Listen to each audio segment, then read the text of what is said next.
بد نظری سے بچنے کا طریقہ بتا دیں۔ سب سے پہلے تو نکاح ہے۔ نبی صلی اللہ علیہ وسلم نے فرمایا، بخاری مسلم کی حدیث ہے، یا معشر الشباب من استطاع منکم الباءۃ فلیتزوج فإنہ اغض للبصر۔ اے نوجوانوں، تم میں سے جو نکاح کی استطاعت رکھتا ہے وہ نکاح کر لے، اس لیے کہ یہ نگاہ کو جھکانے کی سب سے زیادہ طاقت نکاح میں ہے۔ اب حدیث کے الفاظ دیکھو، اغض یہ کمپیریٹیو ڈگری ہے، اس میں نگاہ کو جھکانے والی جتنی چیزیں ہیں ان تمام چیزوں سے کمپیئر کیا جا رہا ہے۔ نگاہ کو جھکایا جاتا ہے جب انسان تبلیغ میں وقت لگاتا ہے تو بھی نگاہ جھکنے کی صلاحیت پیدا ہوتی ہے، اہل اللہ کے بیانات سنتا ہے تو بھی نگاہ جھکنے کی صلاحیت، اللہ کا خوف، محاسبہ، مراقبہ، یہ تمام ایسی چیزیں ہیں جن سے انسان میں نگاہ کو جھکانے کی صلاحیت پیدا ہوتی ہے۔ تو آپ صلی اللہ علیہ وسلم نے ان تمام چیزوں سے کمپیئر کیا نکاح کو، فرمائے تمام چیزیں ہیں مگر سب سے زیادہ طاقت نگاہ کو جھکانے کی کس میں ہے؟ شادی میں، نکاح میں۔ یہ حدیث ہے، اغض کمپیئر کیا جا رہا ہے، جیسے نا گڈ، بیٹر، بیسٹ، بیٹر کا مطلب بیٹر دین فلاں فلاں فلاں، تو تمام چیزوں کو ایک طرف، ان سے زیادہ۔ تو سب سے زیادہ پاورفل چیز نگاہ کو جھکانے کی کون سی ہے؟ نکاح۔ نامحرم سے نگاہ جھکانا چاہتے ہو تو نامحرم سے نکاح کر لو، اور لاجیکلی بھی ایسا ہی ہے۔ بھوک برداشت کرنے کی، بھوک کا سب سے بہترین علاج کھانا کھا لو، حلال پیسوں سے روٹی خرید کے کھا لو۔ بھوک کا ایک علاج یہ بھی ہے کہ آپ سوچیں کہ کسی کی روٹی کھانے سے نقصان ہوتا ہے، گناہ ملتا ہے، چرا کے روٹی سے بزرگوں کے بیانات سنیں کہ چوری کے خلاف تبلیغ میں وقت لگائیں، تو ایک احساس پیدا ہوگا بھائی کسی سے روٹی نہیں چھیننی، مگر احساس ہی ہوگا، پھر بھی دل چاہے گا۔ سب سے بہتر حل کیا ہے کہ حلال کماؤ، روٹی خرید کے کھا لو، پیٹ بھر جائے گا۔ تو تبلیغ والے پھر اگر کوئی دنیا دار آدمی کہے گا بھی نا کہ حرام روٹی کھاؤ تو بھی آپ نہیں کھاؤ گے، بولو گے یار حاجت ہی نہیں ہے۔ تو نکاح کرنے سے انسان میں حرام کی خواہش یا تو بالکل ختم ہو جاتی ہے یا کم، کیونکہ جب ایک جو باڈی کی ایک ریکوائرمنٹ تھی وہ جائز طریقے سے پوری ہو گئی ہے تو کوئی اتنا فنٹر نہیں ہوتا کہ ہر وقت ایک ہی خواہش اس پہ مسلط رہے۔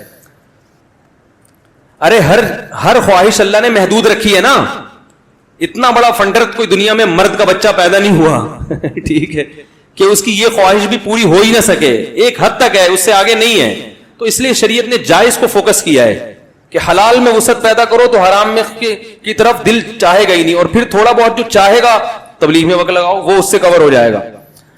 اہل اللہ کے اصلاحی تعلق قائم کرو۔ ہم فوکس کرتے ہیں اصلاحی تعلق کو زیادہ، نتیجہ یہ نکلتا ہے کہ بہت سے لوگ خانقاہ میں جاتے ہیں، کھانا پینا وہی چل رہا ہے، انڈے پراٹھے، لیکن ان کو بزرگ کے بیانات کا ذرہ بھی فائدہ نہیں ہوتا، کیونکہ باڈی اسی طرح مانگتی رہتی ہے۔ پھر نتیجہ کیا نکلتا ہے؟ کچھ وقت صبر کرتے ہیں، پھر جب ان کی بریکیں فیل ہوتی ہیں تو وہ ایسا بدماش بن کے دکھاتے ہیں جو عام آدمی بھی نہیں ہوتا۔ اس لیے کہتے ہیں صوفی جو ہے نا، صوفی یا تو بہت نیک ہوگا، بدماش ہوگا تو بہت ٹائٹ قسم کا بدماش ہوگا۔ اس میں صوفیوں میں درمیانی ٹائپ کے لوگ نہیں ہوتے۔ تو یہ ہے۔ اور اگر نکاح کی طاقت نہیں ہے، طاقت نہ ہونے کا مطلب کیا ہے؟ نکاح کی طاقت کہ کوئی رشتہ دینے کے لیے تیار ہی نہیں ہے، مل ہی نہیں رہا، تو پھر یہ نہیں ہے کہ پیسے نہیں ہیں، پیسے ہیں اور رشتہ نہیں مل رہا تو بھی نکاح کی طاقت نہیں ہے۔ پیسے نہیں ہے اور رشتہ مل گیا، لڑکی آپ کی غربت میں آپ کے ساتھ رہنے کے لیے تیار ہو گئی تو طاقت ہے نکاح کی، کیونکہ نبی نے ایسے صحابی کا نکاح کرایا جن کے پاس ایک لنگوٹی کے سوا کچھ بھی نہیں تھا، ان سے زیادہ غریب تو دنیا میں کوئی گزرا نہیں، لیکن ان کی بیوی راضی ہو گئی تھی کہ چلو اسی غربت میں آپ کے پاس فاقے ہیں تو میں بھی فاقے برداشت کر لوں گی۔ تو نبی نے ان کو تو نہیں کہا کہ تم میں تو نکاح کی طاقت ہی نہیں ہے۔ بھئی یہ عورت کا مسئلہ ہے نا، وہ کہہ رہی ہے آپ کی اس تنخواہ میں گزارے کے لیے تیار ہوں، تو جب وہ تیار ہے تو آپ کو کیوں بیچ میں ٹانگ اڑا رہے ہو؟ یار بات ہی نہیں سمجھ میں آ رہی لوگوں کے۔ بھائی دیکھو لوگ پتہ کیا کرتے ہیں، اب آپ نے کہیں نکاح کا پیغام بھیجا، لوگ کہتے ہیں تمہاری تنخواہ 10,000 میں تم شادی کر رہے ہو، تمہیں شرم نہیں آ رہی؟ تو بھائی وہ ریجیکٹ کرے لڑکی کہ 10,000 والا مجھے نہیں چاہیے، کیونکہ میں 10,000 میں گزارا نہیں کر سکتی، یہ اس کا رائٹ ہے۔ اگر وہ 10,000 میں ایگری ہے تو پھر اس کا مطلب وہ جب خود راضی ہے تو آپ کو کیوں تکلیف ہو رہی ہے؟ اب آپ یہ کہہ سکتے ہیں کہ وہ کیوں راضی ہوگی، 10,000 میں کون راضی ہوتا ہے؟ بھائی ہو سکتا ہے اس کے ابا کی تنخواہ 5,000 ہو، اس کو پتا ہے کہ میں 5,000 میں جب پاپے کھا رہی ہوں اور کبھی پاپے بھی نہیں ملتے, یہ 10 والا اس سے تو بہرحال بہتر ہے. تو غریب آدمی شادی کرے گا. اسلام میں کہیں بھی غریب کو نہ 1 سے روکا اللہ نے, نہ 4 سے روکا ہے. غربت نکاح میں رکاوٹ ہے ہی نہیں. مرد کے لیے, عورت کی بات نہیں کر رہا, مرد کے لیے رکاوٹ نہیں, عورت کے لیے رکاوٹ ہے. عورت کہہ سکتی ہے بھائی میں نے اپنے ابا کے یہاں ڈیفینس کلفٹن میں نے ٹائم گزارا ہے اور ہمیشہ پیزے برگر کھائے ہیں, تم 10,000 میں کیا سموسے بھی نہیں لا سکتے, تم تو پاپے بھی نہیں کھلا سکتے. ٹھیک ہے, اس کو رائٹ ہے وہ نہیں کرے, کیونکہ اس کو اپنے لیول کا بندہ چاہیے. مرد کے لیے غربت نکاح میں رکاوٹ نہیں ہے. اگر رکاوٹ ہوتی تو قرآن یہ تھوڑی کہتا کہ نکاح کرا دو, کر لیا کرو. ان یکونوا فقراء یغنیہم اللہ من فضلہ, اگر فقیر ہوگے تو اللہ اپنے فضل سے غنی کر دے گا. اللہ تو یہ کہتا ہے اگر فقیر ہو تو نہیں کرو, پیسے آنے دو پہلے. اسی طرح بخاری کی حدیث ہے باب تزویج المعسر, صحیح بخاری میں, غریب کی شادی. امام بخاری نے دیکھو باب کیسا باندھا, غریب کی شادی. پھر اس میں یہ حدیث ذکر کی ہے کہ ایک صحابی کے پاس ایک ازار تہبند, اوپر کی قمیض بنیان بھی نہیں ہے, صرف تہبند باندھ کے بیٹھے ہوئے ہیں.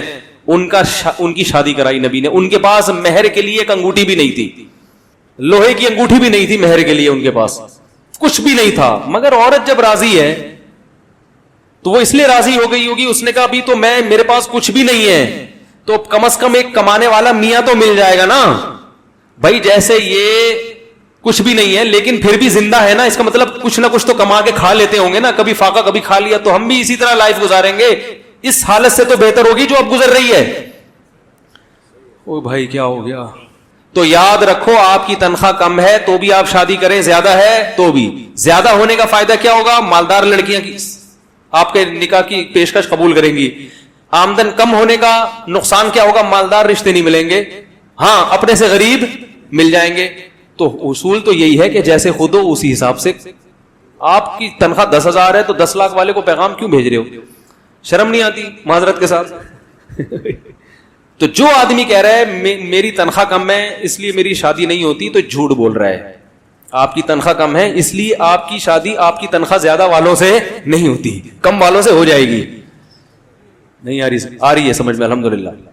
تو غربت نکاح میں رکاوٹ, ایک دھیلا بھی نہیں ہے جیب میں تو بھی شادی کرو, بشرطے کہ رشتہ مل جائے. آپ ٹرائی کرتے رہیں. ہاں رشتہ نہیں مل رہا, جیسے کہ ملنے کا چانس ہے بھی نہیں, کیونکہ لوگ لڑکی والے سب سے پہلے لڑکے کے پیسے دیکھتے ہیں, تو ان کو حق ہے کہ وہ دیکھیں. تو کوشش جاری رکھو, اگر مل گیا تو آپ ایسی غریب مل جائے گی. بعض دفعہ اور لڑکی مالدار ہوتی ہے وہ پھر بھی غریب سے اس لیے کر لیتی ہے کہ وہ کہتی ہے ایجوکیٹڈ بندہ ہے, شریف آدمی ہے, مارکیٹ میں شریف لوگ کیا چل رہے ہیں, شارٹ چل رہے ہیں, وہ کہہ رہی پیسے میں کھلاؤں گی, کوئی مسئلہ نہیں ہے, شادی کرو. تو لیکن کم ہی کرتی ہیں اور کرنی بھی نہیں چاہیے, کیونکہ وہ بندہ پھر جب بیوی پہ ڈیپینڈنٹ ہو جاتا ہے نا, پھر کیا مسئلہ خراب ہو جاتا ہے, وہ حقوق نہیں ادا کرتا اور پھر پیڑے کھاتا ہے بیٹھ کے.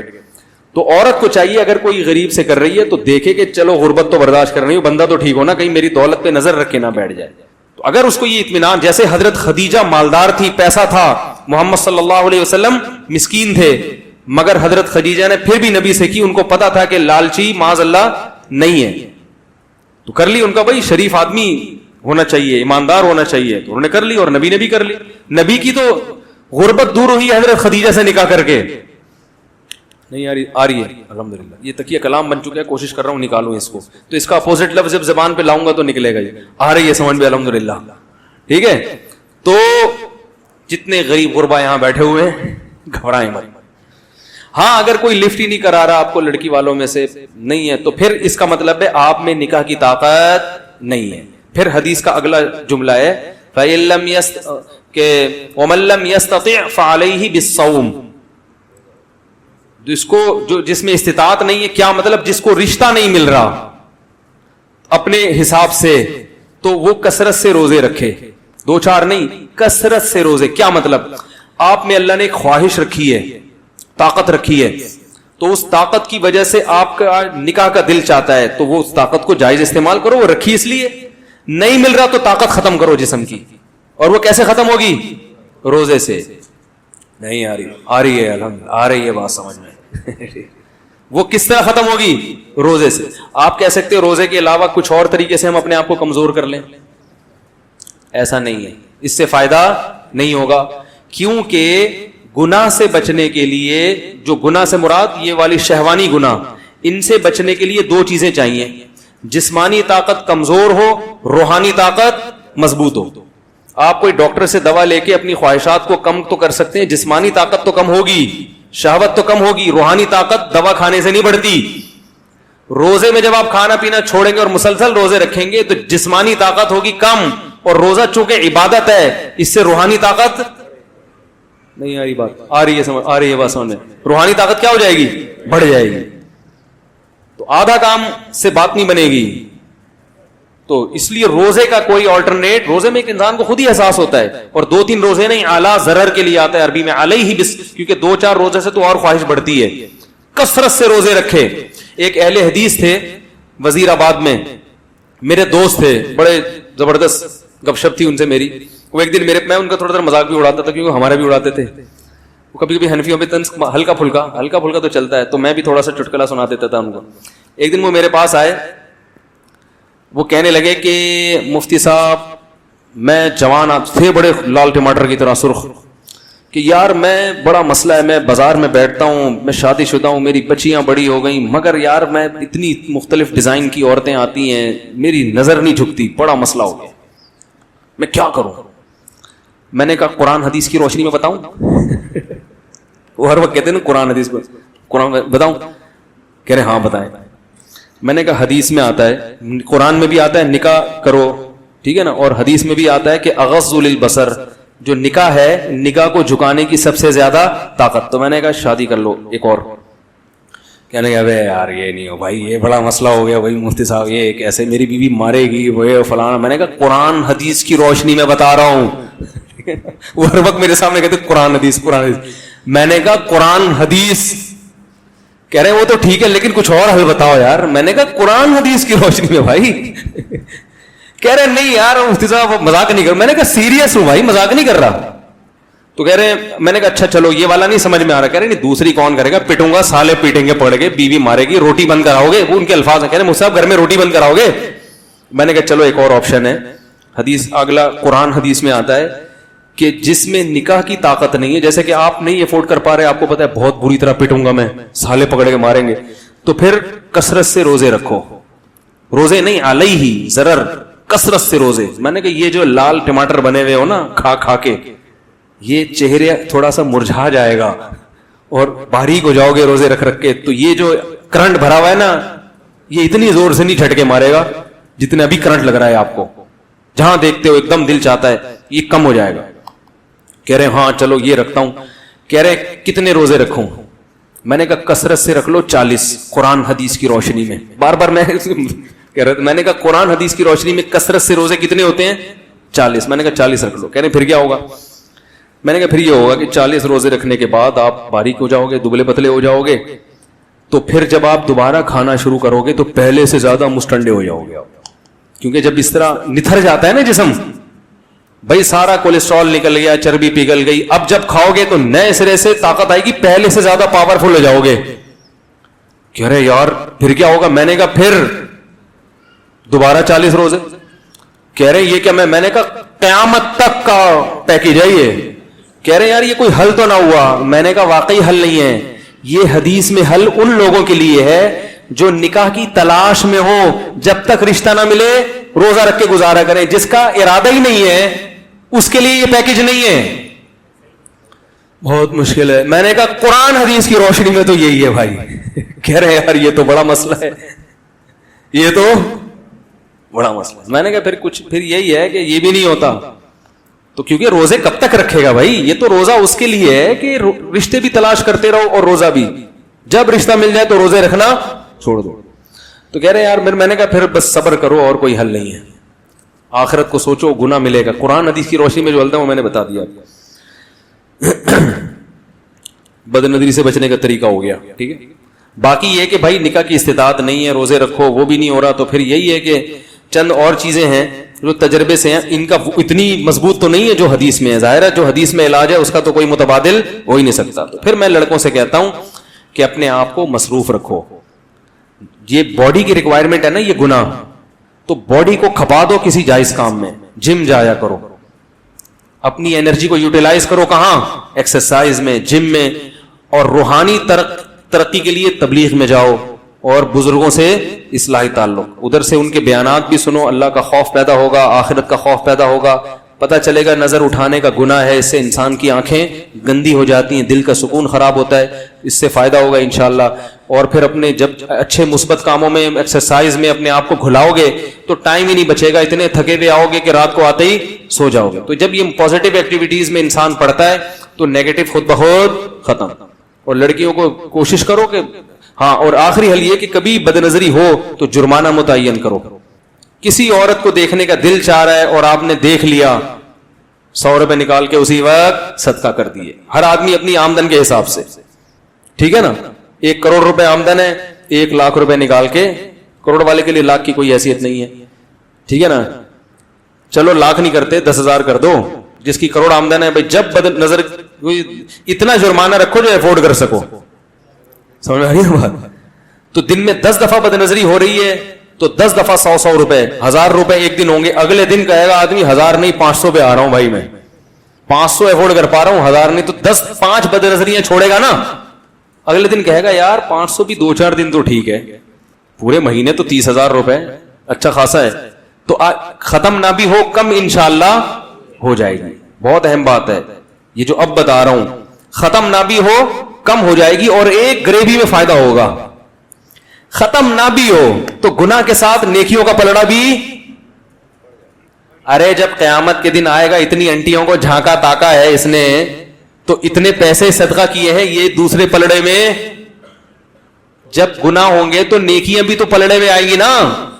تو اس صدقے کا فائدہ کیا ہوگا؟ گناہ کم ہوگا، ہو سکتا ہے چھوٹ ہی جائے، اور نہ بھی چھوٹا تو گناہ کا جہاں اعمال نامے میں گناہوں کا جو پلندہ بڑھتا جا رہا ہے، تو نیکیوں کا بھی ساتھ ساتھ ہو سکتا ہے اسی بیس پہ مغفرت ہو جائے. اللہ کہیں گے کہ اس نے غریبوں کی مدد کی ہے تو بدنظری بھی کی ہے، تو وہ والی نیکیاں اس کے گناہوں سے زیادہ ہو گئی، بخش دو. تو مقصد تو بخشوانا ہے نا اپنے آپ کو. کیا خیال ہے بھائی؟ تو پھر یہ نہیں کہ جان جان کر دیکھو، ایک دفعہ دیکھا 100 روپے ہیں کہ چلو نیکی بھی ہو رہی ہے، بخش تو جائیں گے نا. دوبارہ دیکھا 50 روپے، 500 روپے. یہ جائز نہیں ہے، کیونکہ قیامت کے دن نیکیاں اور برائیاں گینی نہیں جائیں گی، تولی جائیں گی. تو اللہ کو کوئی ایک گناہ بعض دفعہ اتنا ناپسند ہوتا ہے کہ وہ اس کا وہ گناہ تو ایک ہوتا ہے مگر وزن میں وہ بہت زیادہ بھاری ہوتا ہے. تو اس لیے گناہ سے اپنے آپ کو بہرحال بچانا ہی ہے. Thanks for watching. Don't forget to like, comment, share and subscribe to Mufti Tariq Masood, famous scholar.